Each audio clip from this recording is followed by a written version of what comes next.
Alright, so I just got my GMMK keyboard, and this is the full size with the box whites, and I just started putting it together. And one thing I noticed was that when I started putting the key switches in, they would get in there and connect, but they wouldn't seat fully. So I started up in the top left here, and you can see I've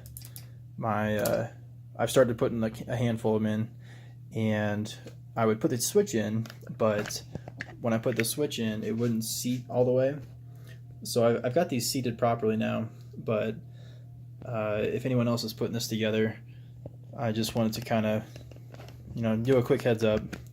So one of the things I had to do was take all the screws out here, and I took all the screws out of the top plate, and then that allows it to be separated by the bottom plate here. Okay, so that allows the PCB to flex ever so slightly, and that way when you press the key switch in, it will seat all the way into the top plate and then connect it to the PCB. So I just wanted to kind of post my thoughts. Nothing, it's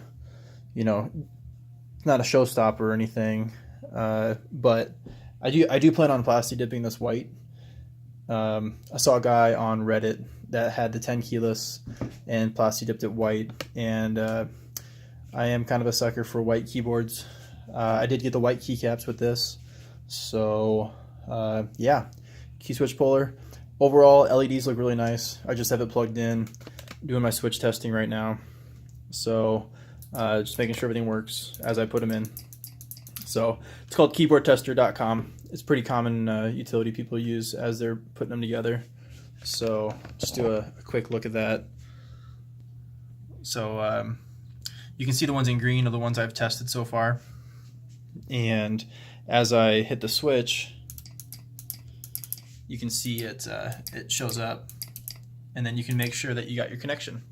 So, but yeah, just kind of, I think I'm gonna start making more videos and just kind of start posting stuff as I do them. Nothing like too professional, but I figure as I'm doing stuff, I might as well record it and whatnot. So yeah, I'll post another video as after I get it all together.